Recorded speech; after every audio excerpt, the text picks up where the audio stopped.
Hello friends, आज हम NCERT की एक्सरसाइज 1.2 का एग्जाम्पल थर्ड लेकर आए हैं। इसमें हमें क्या करना है, संख्या रेखा पर √2 का स्थान निर्धारण किस प्रकार करते हैं, यानी संख्या रेखा पर हम √2 को कैसे प्रदर्शित करेंगे इसको देखेंगे।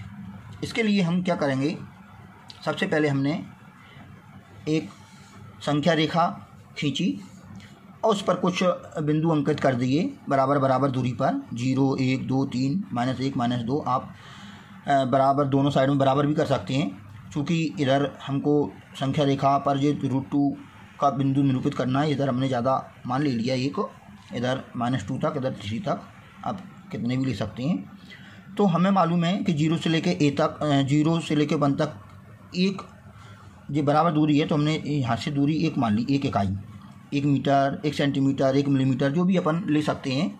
हमने यहाँ से यहाँ तक की जो 1 है, देखो 0 से लेके 1, यानी यहाँ से यहाँ तक 1, फिर 1 तो ये 2 हो गया, फिर यहाँ से यहाँ तक 1 तो 3, तो जैसे 1, 2, 3 चलता जा रहा है। तो यहाँ से लेके यहाँ तक की दूरी है 1 इकाई। इसको हमने ओ जो 0 है उसको हमने ए मान लिया और 1 को हमने बिंदु बी मान लिया। तो ये बिंदु ए है, ये बिंदु बी है, यानी ए से लेके बी तक की दूरी है 1 इकाई। अब हम बिंदु बी पर एक समकोण अंतरित करेंगे प्रकार की सहायता से, जैसे हम पुरानी क्लासों में सीख चुके हैं। हमारे पास एक ये प्रकार है, हम बी पर एक समकोण अंतरित करेंगे। इसके लिए क्या करेंगे कि बी को केंद्र मानकर एक चाप काटेंगे जो संख्या रेखा को 2 जगह प्रतिच्छेद करता है।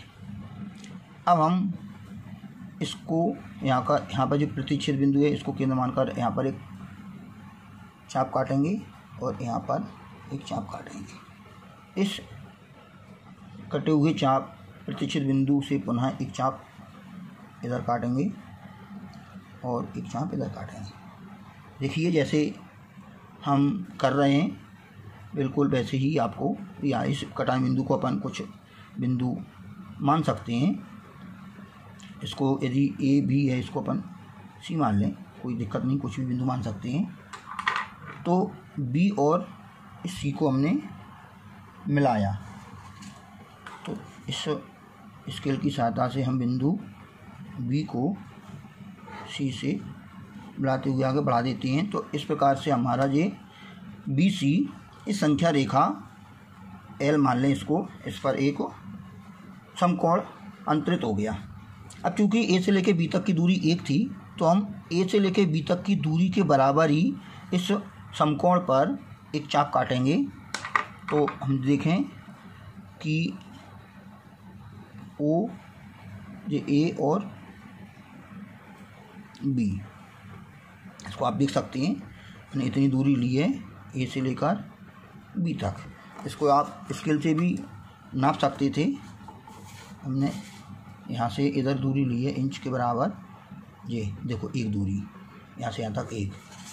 तो बी को केंद्र मानकर हमने एक दूरी का एक चाप काटा इस समकोण पर, और उसको हम कुछ ए बी सी, इसको हम डी नाम दे दें,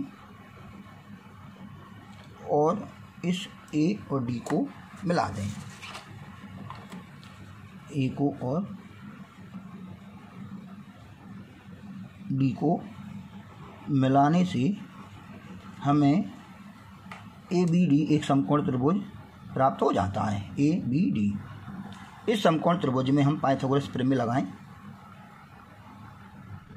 समकोण त्रिभुज ए बी डी में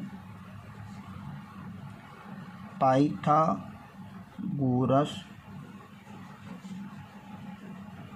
प्रमेय से इसमें ए डी का वर्ग बराबर ए बी का वर्ग प्लस बी डी का वर्ग, यानी ये हमारा कर्ण है ए डी, तो कर्ण का वर्ग बराबर लंब आधार का वर्ग, ए बी आधार है, आधार का वर्ग प्लस लंब का वर्ग। तो समकोण त्रिभुज में हमें आधार और लंब इन दोनों की दूरियां मालूम है, यहाँ से यहाँ तक 1 है और ये बी से लेकर डी तक वो भी 1 है, 1 इकाई। तो यहाँ पे अभी 1 का वर्ग, तो AD का वर्ग बराबर 1 + 1। इस प्रकार से AD का वर्ग बराबर 2 और AD √2। हमें मालूम है कि A से लेकर D तक की दूरी √2 है, यानी A से जो D तक की दूरी है वही √2 है। तो इस दूरी के बराबर हम क्या करेंगे कि एक प्रकार की सहायता से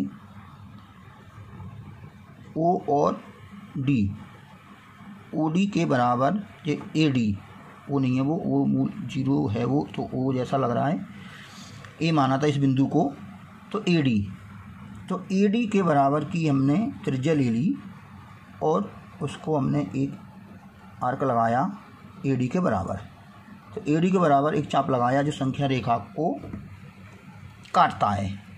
तो संख्या रेखा को जिस पर काटता है उसको हमने P मान लिया, यानी P ही एक ऐसा बिंदु है जो √2 को संख्या रेखा पर निरूपित करता है। क्यों? क्योंकि AD और AP दोनों बराबर हैं। हमने AD के बराबर ही एक त्रिज्या लेकर एक चाप काटा था जो संख्या रेखा को P पर काटता है। तो AD और AP बराबर हैं, तो AD √2 था, इसका मतलब AP भी √2 है। तो यहाँ से लेके यहाँ तक का ये √2 है, यानी ये P बिंदु हमारा √2 को निरूपित करता है। धन्यवाद।